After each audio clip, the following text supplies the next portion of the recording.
Back on the making a mess thing, we can get anybody off the street to make a mess. You need true good talent to do your job fast, efficient, and not make a mess.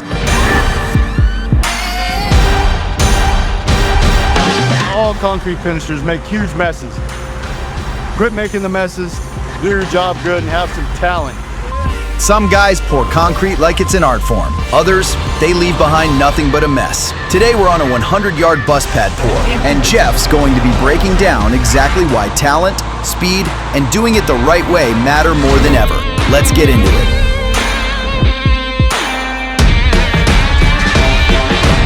So you want to start at this bay? This way. Yep, Okay. the big 10-foot. Do the big one, the little Little one, one. then jump over to that one. Yep, and then in the This middle. one. And then start on that side and cruise right. You want to start on Start this side? this side. You need to roll down that. There's green. And green. We're doing another slab 4 out here for the buses at the hydrogen pads for their fueling system. Get going. I'll show you how we're doing this. It's about 5 o'clock in the morning. We've been here since 4:30, and we'll get going. It's all pumped, 2 foot thick, so quite a bit of mud, 100 and something yards. Shouldn't be too bad. Okay. Let's fucking do this.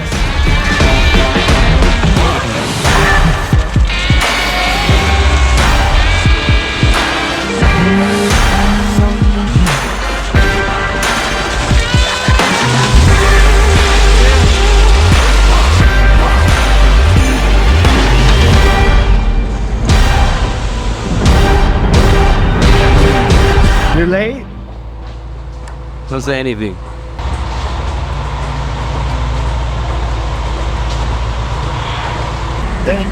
I didn't ball numbers said to man and make go up in the morning.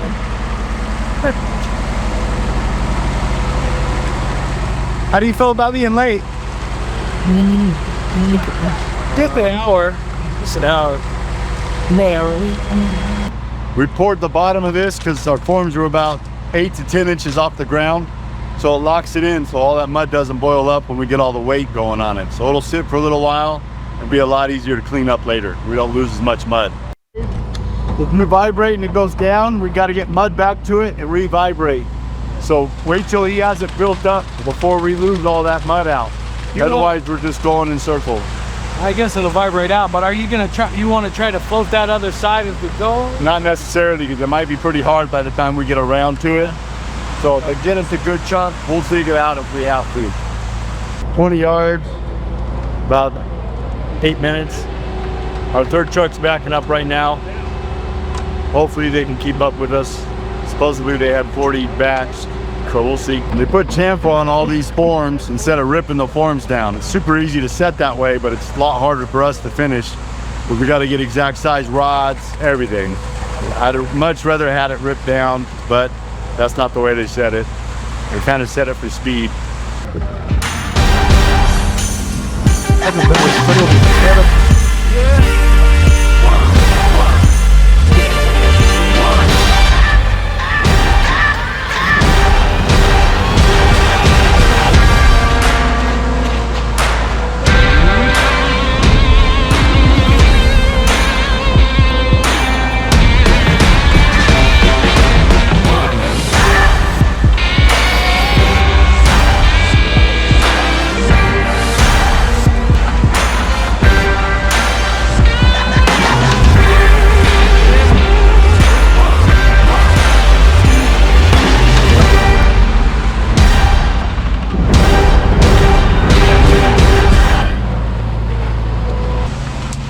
We're on our fourth truck right now.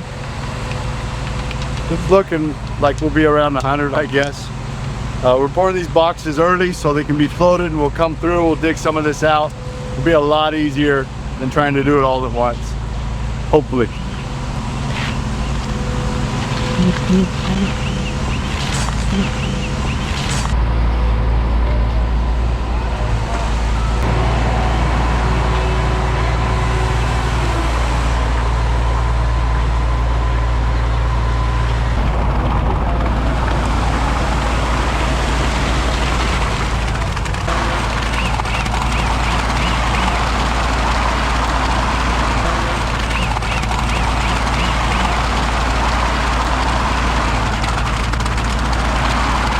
Other guy's been asking why we don't use rakes.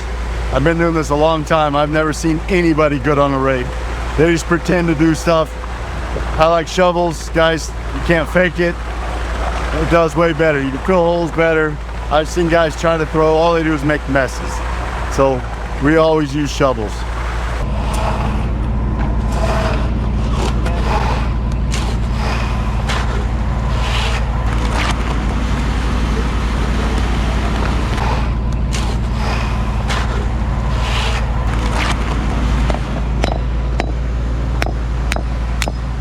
What happened is, you know, you get these carpenters on these jobs, they just start knocking stakes around. They don't care about the mud, really. They just care about these forms. So you see where Johnny did it, that's where there's a big gap.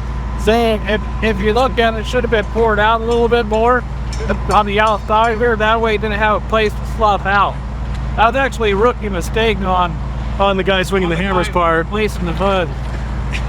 Channel's called concrete the right way, not carpentry the right way. We'll flip this outside edge. We're kind of putting a margin trowel underneath because we kind of can't strip it. Chamfer's a pain to strip. It just pulls the face off. Then it's hard to get that shape back. Even if you got a chamfer edger, you don't have anything to go off of. So I think we're gonna leave the forms. This 60, we just poured 60 yards. It's been an hour, about. Those two forms where your hand is, Dan, looks like that chipboard's lower than the other form or something. Than this one. It's lower than this one.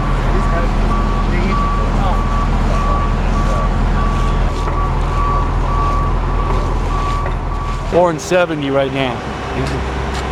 This last little bit, he just figured, he's kind of figuring about 30 yards, so we'll be right on.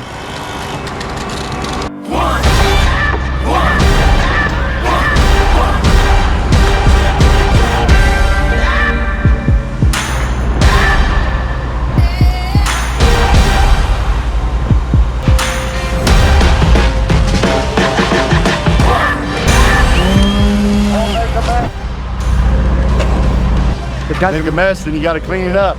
Won't make a mess. It's like paying your kid to clean his room. If he made it, don't mess it up. We can get anybody off the street to make a mess. You need true good talent to do your job fast, efficient, and not make a mess. All concrete finishers make huge messes. Quit making the messes, do your job good, and have some talent. Anybody can make a mess, so step it up. Always fun to stand on 18 on center, 2 feet deep, so you're balancing pretty good or you're going down.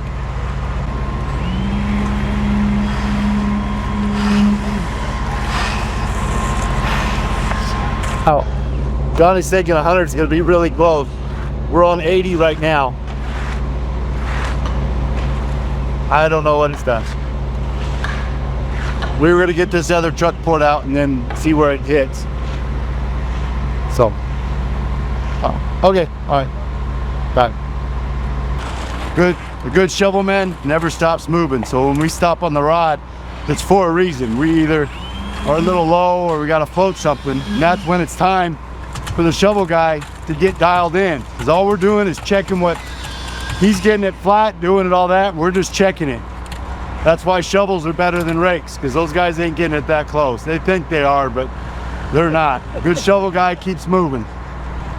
We're doing this, we kind of do assembly line where the same rod guys rod the whole thing. The same shovel guys shovel. We don't switch back and forth. There's a lot of companies, they switch. Somebody's doing this, somebody's doing that, and it's just not efficient. We do assembly line. Same bolt float guy, same edger guy, same joiner guy. You have a little bit more respect. You get really good at what you're doing. We'll switch stuff here and there, but if you start out rodding, you're finishing rodding. And I do that all day, every day. I always rod because I can control the speed. If we need to go faster, I'm controlling it. I'm not telling guys, hey, hurry up, hurry up.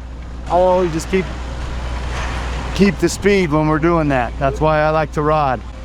Even though some days it hurts a lot more than others, but for the most part, you get a good rod partner, which I have one, and we click. We do really well together.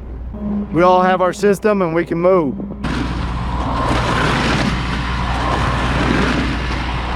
over the shoulder. Well, that's only because you weren't keeping up with me.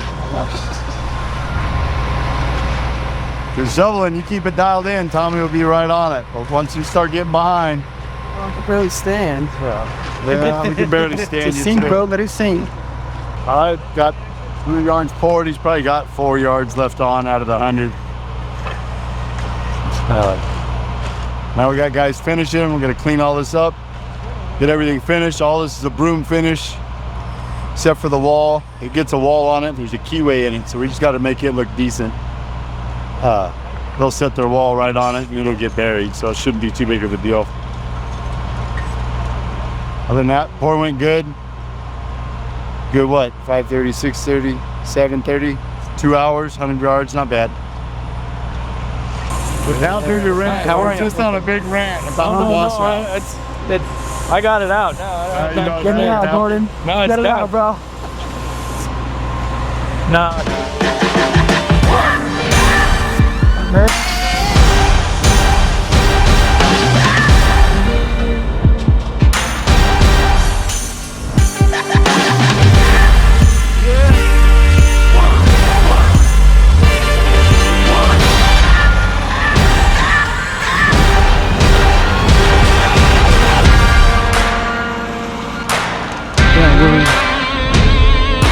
Gotta get tight.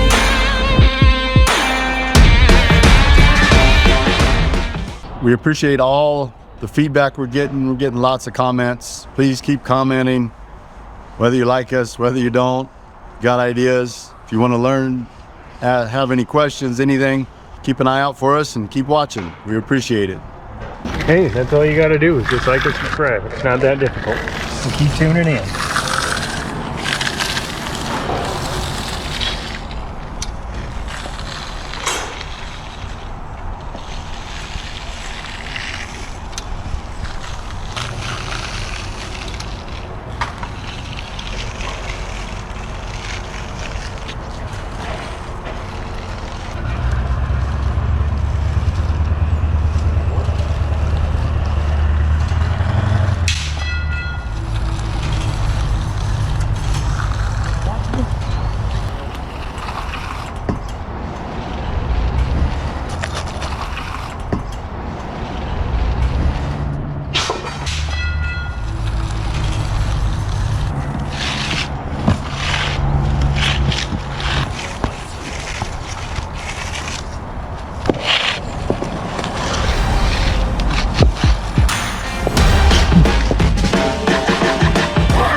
Brooming on a form board. Balancing. That way we don't have to get on knee boards and broom and then trowel out the board. All right, I've talked about these brooms before, but these are Marion brooms. They're really nice. They have 2 foot and 3 foot. We usually just use the 2s because when you get a bunch of handles, they just have such a nice look to them. Most of the time we don't have to spray water, but like I said, they're a lighter broom as in weight, so sometimes you do got to spray a little bit of water, but when it's creamy like this, it brooms so nice. And then Dan's, we're not doing the whole thing from one side to the other. We're going to reach from the other side because it's not that big of a deal if we got a little bit of overlap. A lot of it's going to get covered with machinery and stuff like that. So he's just reaching out, flops it up nice so he doesn't dig in. That's what's nice about the lighter broom. And then pulls back, and it looks really good. But we go for that lighter weight. If it's getting super hard, we'll go with silver tip most likely before we use a horsehair.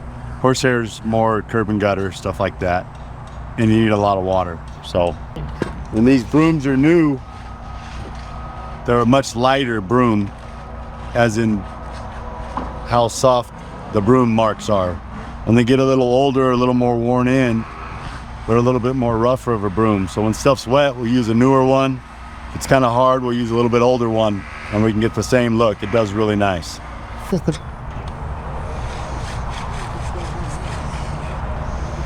Right there, move it. Subscribe. All right, we're kicking to another job right now. I'm leaving a couple guys here and get these saw cuts in, because they're gonna have to wait a couple hours. They'll get them sawed. Going to another job. Please like, subscribe. Catch us on the next one.